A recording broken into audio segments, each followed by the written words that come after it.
Latte. Christophe Ondelatte. Si vous n'avez jamais compris pourquoi Gérard Depardieu est un peu brut de décoffrage, alors je vous conseille d'écouter son histoire, vous allez tout comprendre, tout, et tout lui pardonner sans doute. Je vais vous raconter son enfance à Châteauroux, jusqu'à ses débuts au théâtre et au cinéma. Un récit que je tire directement de ses mémoires publiés chez XO et aujourd'hui au livre de poche. Ça s'est fait comme ça. La réalisation est de Céline Lebras. Europe 1, Christophe Ondelatte.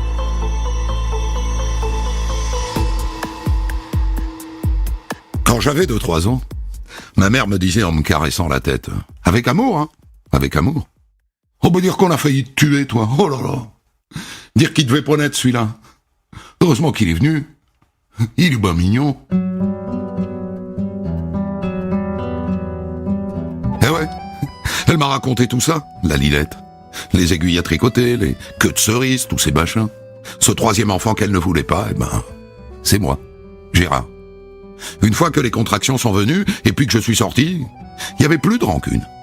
Ils m'ont aimé, à leur façon, à leur manière, sans occulter ni les chagrins, ni les peurs, ni les hontes. Les aiguilles à tricoter, ça veut pas dire que tout ça a fait de moi quelqu'un de malheureux. Non, pas du tout. Mais ça a fait de moi quelqu'un qui est à l'affût de la vie.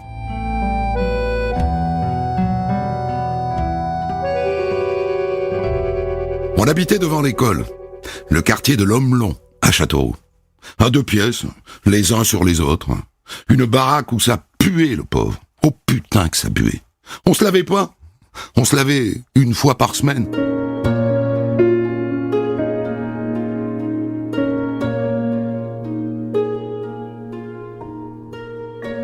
Chez nous, on disait pas bonjour, jamais.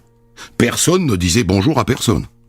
C'était comme ça. La vie, tu la prenais en la regardant. Pas de mots, jamais.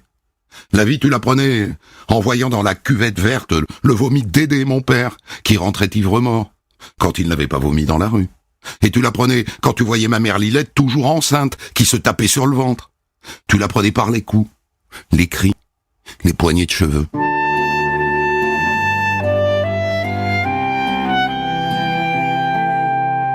Le Dédé, René Depardieu, mon père, est né en 1923 à Montchevrier, un village berrichon de 400 habitants. Est-ce qu'il a fréquenté un peu l'école? En tout cas, il n'a jamais su ni lire, ni écrire, ni jamais non plus trop parler. Bref, bon alors, voilà. Une forme de grognement qui ne débouchait jamais sur aucune phrase.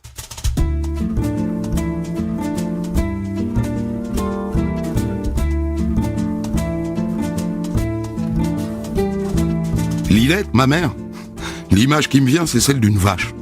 Quand je pense à elle, je la vois en vache, les mamelles gonflées, le lait, le ventre énorme. Moi, je ne l'ai pratiquement connue que grosse, enceinte, avec dans le regard cette résignation, ce fatalisme que l'on croise dans le doux regard des vaches laitières. En 45, tu mets au monde Alain, l'aîné. En 47, Hélène. 24 ans déjà, 2 enfants. Et c'est bien pourquoi tu n'en veux pas de 3e. D'autant qu'en même temps qu'elle se découvre enceinte de moi, la Lilette découvre un secret qui lui glace le cœur. Son père est devenu l'amant de la mère du Dédé. Les 2 vieux baisent comme de jeunes amants, à quelques pas de chez nous. Ils sont en train de saloper son histoire d'amour. Elle a failli s'enfuir et quitter son René pour trouver la paix ailleurs. C'était ça, les aiguilles à tricoter. C'était l'envie de fuir. Seigneur, faites que ce 3e enfant ne vienne jamais, que je puisse partir. Et moi, en naissant, eh bien j'ai volé les jambes de ma mère. Je l'ai empêché de partir. Je l'ai condamné à la résignation.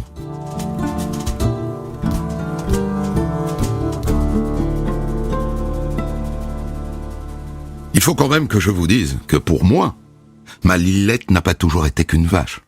On a eu quelques mois d'un bonheur insouciant. J'ai 5-6 ans. Elle m'assoit à l'arrière de sa bicyclette et nous partons aux provisions. Il fait beau. Elle pédale dans une robe légère sous le soleil du printemps. Je l'entends chantonner.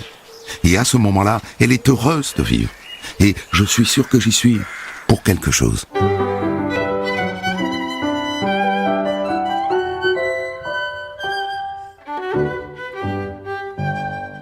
puis la voilà de nouveau enceinte. J'ai 7 ans quand Catherine pointe le bout de son nez en 1955. Dédé est sorti se bourrer la gueule, et la sage-femme est bien contente de me trouver là. Tu vas me faire chauffer des bassines d'eau, hein? Et puis apporte donc des serviettes.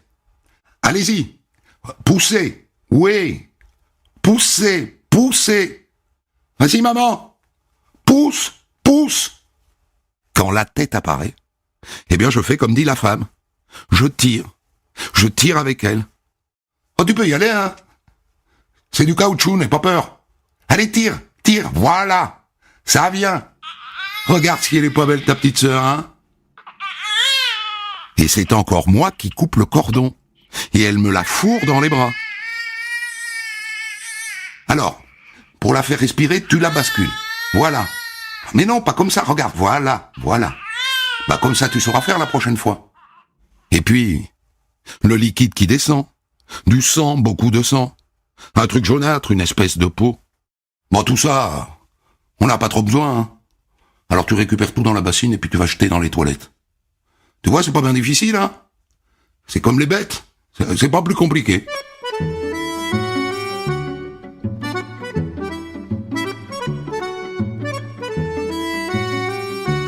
Et donc en 1956, c'est moi qui sors Éric du ventre de Lilette, tout seul. Et c'est encore moi, tout seul, qui l'accouche de Franck l'année suivante. Mais cette fois, la Lilette nous fait une descente d'organes. Oh, là, tu vas pas t'amuser à trier, hein. Tu mets le tout bien à l'intérieur comme tu peux. Tu mets une couche bien serrée. Et ça se remet en place petit à petit. Ah, c'est bien fait. Les gens sont choqués. Ils m'en font tout un cinéma. Comment un enfant de 7 ou 8 ans peut-il accoucher sa mère? C'est de la sensiblerie. En réalité, tu te poses pas plus de questions quand t'égorges un mouton. Bah, tu le fais, puis c'est tout. C'est très chiant d'ailleurs, un mouton à égorger. Il te regarde. Tu le prends par la patte, il continue de te regarder. Le petit porc, c'est pareil, hein. Il gueule, il faut lui parler pour le calmer. Et au dernier moment, le couteau. Moi, ça me fait rien du tout. Ça veut pas dire pour autant que je suis insensible.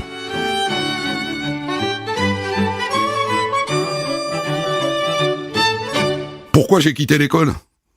Eh ben parce qu'on m'a accusé d'un vol que j'avais pas commis. La caisse du maître d'école pour son cadeau de fin d'année. Comme j'étais le pauvre de la classe, eh ben, on me l'a collé sur le dos. Forcément. Un pauvre. Ah mon salaud, celui qui m'a accusé, c'est celui qui l'avait embarqué. Et donc à 10 ans, je suis dehors. Alors je regarde un peu entre les cuisses de la voisine, la mémette, et je me branle la main dans la poche. J'entre au cinéma sans payer. Dans les magasins, je ramasse ce qui me fait plaisir. Et puis j'apprends à repérer les mecs pas clairs, les regards de vicieux. Et puis j'apprends à sourire. Si tu souris pas, c'est que t'as peur. Et si t'as peur, c'est que t'es perdu. Et si t'es perdu, tu deviens une proie. Alors je souris, de mieux en mieux, pour montrer aux autres comme je suis confiant, comme j'ai pas peur.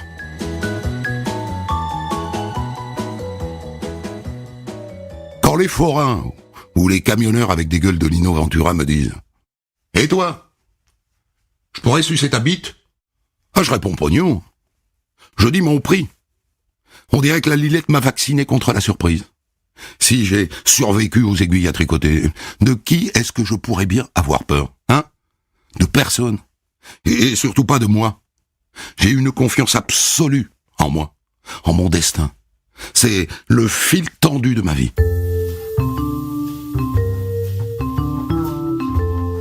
La première fois que j'ai vu la mer, c'était avec les supporters de la Berrichonne, le club de foot de Châteauroux. J'avais entendu dire qu'ils allaient jouer contre Monaco. Alors je me suis faufilé dans le car. J'ai rien payé du tout, hein. Je suis juste monté dans le car. On a roulé toute la nuit, et le matin, en ouvrant les yeux, waouh! J'ai vu les montagnes, la terre rouge du sud, les cyprès, et au détour d'un virage, la mer. Oh! C'était irréel. C'était tellement beau. J'ai couru à toutes les fenêtres pour continuer de l'apercevoir.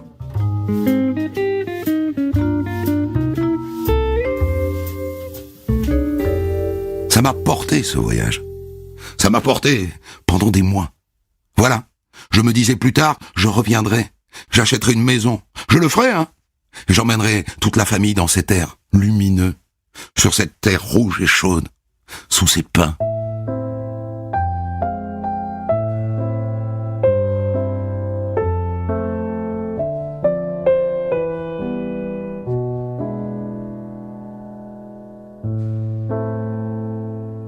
Alors maintenant, il faut que je vous parle des Américains.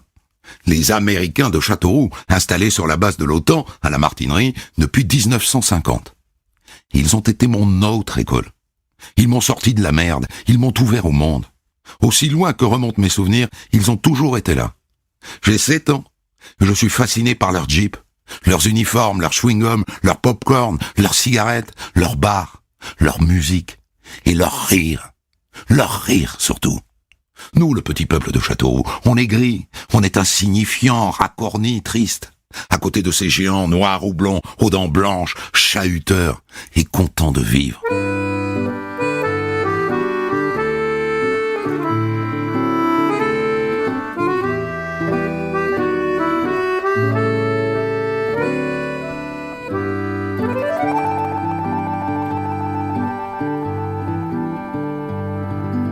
À 13 ans, je mesure déjà 1m75 pour 70 kilos. Et avec un grand sourire, j'entre sans invitation sur la base de l'OTAN. Je passe devant les plantons en sifflotant comme ça. Et là, je découvre l'Eldorado. Les magasins qui débordent de cigarettes, d'alcool, de jeans, de t-shirts, de corned beef, de beurre de cacahuètes.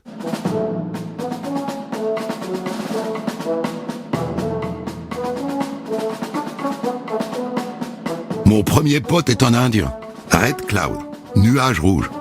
C'est avec lui que je fais mes premiers achats de cigarettes. 2 cartouches, dont je revends les paquets un par un au double du prix. Et en quelques semaines, je suis aussi à l'aise sur la base de l'OTAN qu'un GI de l'Ohio. Et d'ailleurs maintenant, j'y rentre en voiture avec mes nouveaux potes, avec leur Buick, leur Chevrolet. Et comme ça, je peux ressortir avec le coffre plein. Et bientôt, j'ai ma clientèle. À l'hôtel-restaurant Le Faisan, par exemple, on s'arrache mes cigarettes, mon whisky, mes vêtements made in USA. Et en une semaine, je gagne ce que le Dédé se fait péniblement en 1 mois. J'ai du pognon plein les fouilles. Alors j'en glisse à la Lilette, à mes potes qui sont dans le besoin, et puis, moi je dépense. Je dépense. Et puis question culture... Je suis sans arrêt fourré dans les cinémas des GI, en VO, sans sous-titres. Darry Cole, Burt Lancaster, mon idole.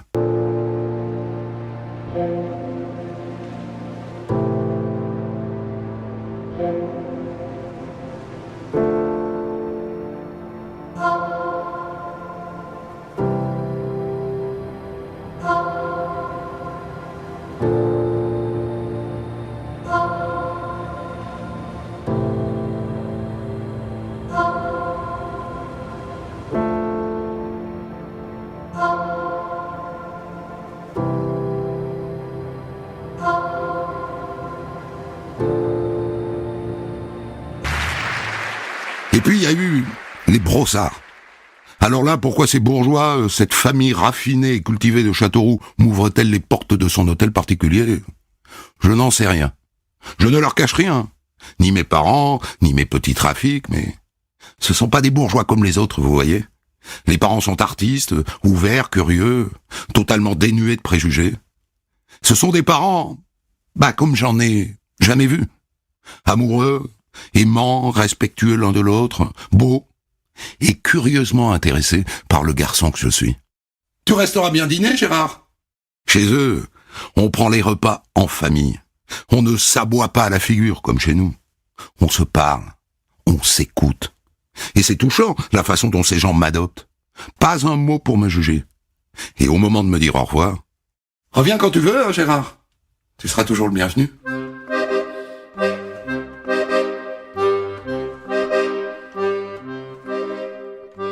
Moi, je suis un chien des rues, en tout cas c'est l'image que j'ai. Et pourtant quand j'entre chez eux, je me sens beau, comme s'ils m'élevaient. Une fois pour les vacances, ils m'emmènent dans leur maison d'Arcachon. C'est irréel. Et donc si je ne suis pas complètement perdu, Eh bien, je le dois sans doute aux brossards, qui m'ont permis d'entrevoir que la vie pouvait être différente.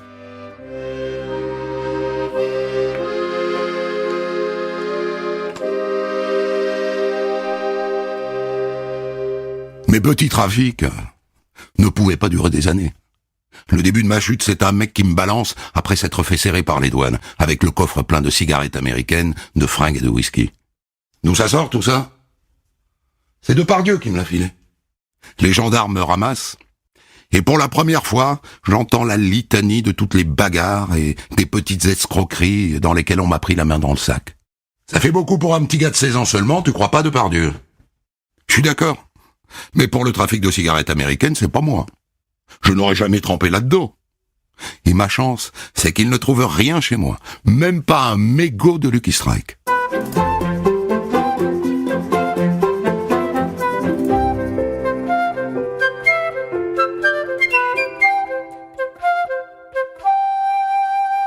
Finalement, je tombe pour un vol de voiture. À peine un vol d'ailleurs, hein. Un emprunt pour une soirée. Pour vous mettre dans le droit chemin, monsieur Depardieu, la cour vous condamne à 3 semaines de prison ferme. Eh bien, c'est en tôle que j'ai la révélation qui va faire basculer ma vie. Elle vient du psychologue de la prison. J'aurais pu passer à côté, hein. Mais ça prend un écho phénoménal en moi. T'as des mains de sculpteur, Gérard. De sculpteur? Mais je sais même pas dessiner. Quelle importance, Gérard. T'as des mains puissantes, belles. Elles sont faites pour pétrir. Elles sont faites pour modeler. Ces 2 petites phrases m'électrisent de la tête aux pieds. Elles gonflent mon cœur d'une fierté que je n'avais jamais ressentie. Et elles vont s'ancrer solidement quelque part entre le cœur et la tête. Je vaux mieux que le voyou que je suis en train de devenir. C'est la beauté de la vie. C'est une rencontre qui te rapporte plus que les 10 années que t'as passées sur le banc de l'école à répéter bêtement ce que dit le professeur. Deviens ce que tu es quand tu l'auras appris. Nietzsche a écrit ça. Je le lirai plus tard. Moi, le fils du Dédé et de la Lilette. Moi qui n'aurais pas dû naître. Moi, le petit voyou du quartier de l'Homelon. Je suis un artiste.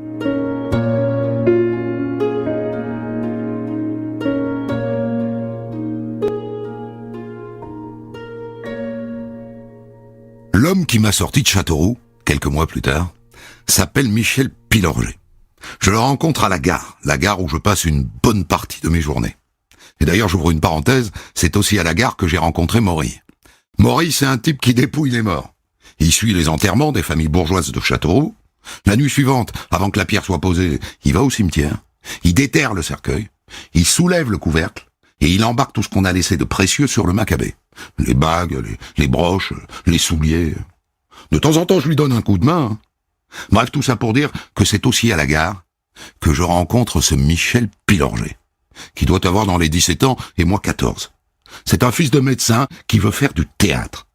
On devient pote, et c'est sous son influence qu'un jour, je pénètre par effraction dans le théâtre de Châteauroux, où on donne le Don Juan de Molière. Quelle est ta pensée là-dessus? Que t'imagines-tu de cette affaire? Moi, je crois, sans vous faire tort, que vous avez quelque nouvel amour en tête. L'histoire ne m'emballe pas. Tu le crois? Mais la langue, la musique des mots, c'est si étonnant que j'achète la pièce et que je me mets à la déclamer tout seul. On ne m'avait pas dit que les mots pouvaient faire jaillir de la musique. Michel devient mon premier véritable ami, le premier mec sur lequel je peux compter.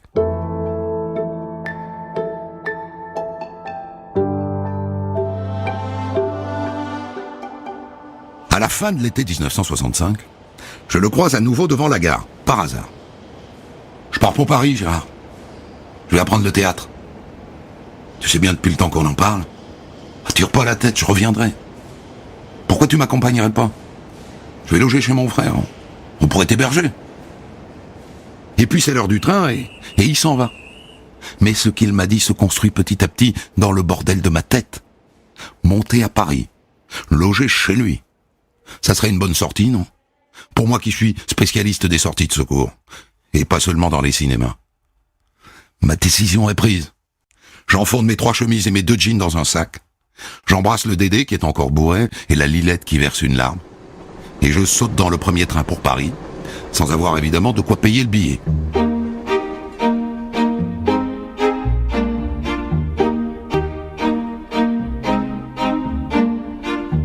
Oh, ça me plaît Paris.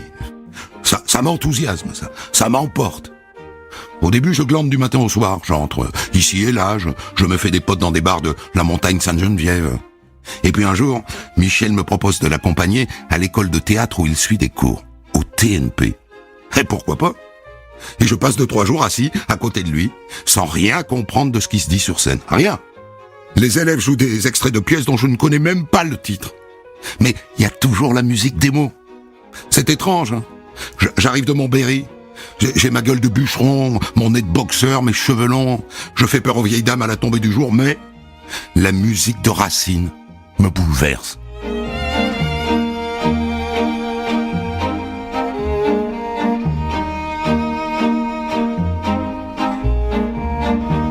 Et puis un jour, le professeur me remarque.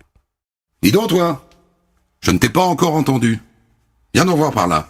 Alors, je vais te donner une fable de La Fontaine, hein. Tu as jusqu'à demain pour l'apprendre. Et puis tu viens la dire sur scène. D'accord ? D'accord. Sauf que juste après j'oublie, je n'y pense plus. Et le lendemain, je la sais pas. Bon fais-nous une impro alors, hein. Allez vas-y, on te regarde. On t'écoute. Et là, là je commence à rire. De bon cœur.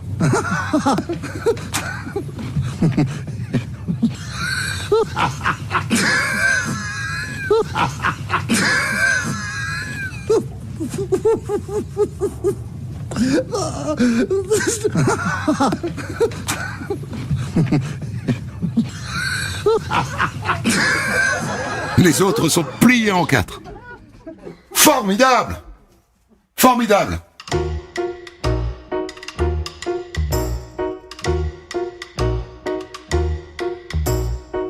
Et voilà comment je passe cette année 65-66 au cours du Lin, en dilettante. J'apprends des petites choses. Je peux faire rire. Je peux marcher sur scène. J'ai de la présence, comme dit le prof. Mais je n'ai pas les mots. Le fantôme de Dédé qui n'a jamais su formuler une phrase me hante.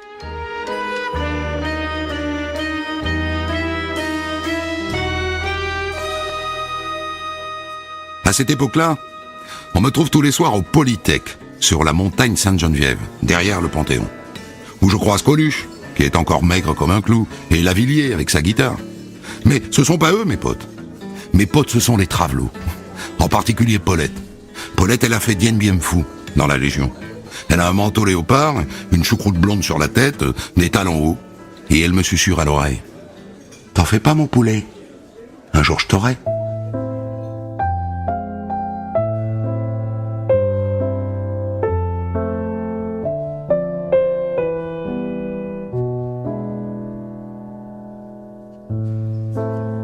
Et dans ce bar, il y a aussi la nièce d'un réalisateur de cinéma qui s'appelle Roger Linhart. Il s'apprête à tourner un court-métrage. Il cherche un comédien pour incarner un beatnik. Elle lui a parlé de moi. Alors il vient me voir et il m'engage. Je te donne 500. 500 francs pour une journée de tournage. Et là tout de suite je vais aller t'acheter un réveil, hein, parce que je sais pas pourquoi. T'as une tête à pas te réveiller. Faudrait pas que tu me plantes le tournage. Et là je bute sur mon gros problème. Je suis incapable de dire mon texte. D'abord, je comprends pas le sens des mots. Et je bégaye. Je bougonne. On ne m'entend pas. On ne me comprend pas. Et donc, Linhart est plutôt content de ma prestation. Mais il a fait doubler ma voix.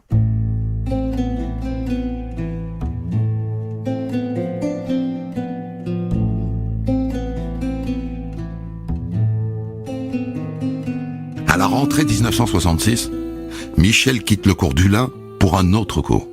Le cours de Jean-Laurent Cochet au théâtre Édouard VII. C'est lui, Jean-Laurent Cochet, qui va faire de moi un comédien. Mais ça, c'est un autre épisode de mon histoire. Je vous la raconterai peut-être un jour.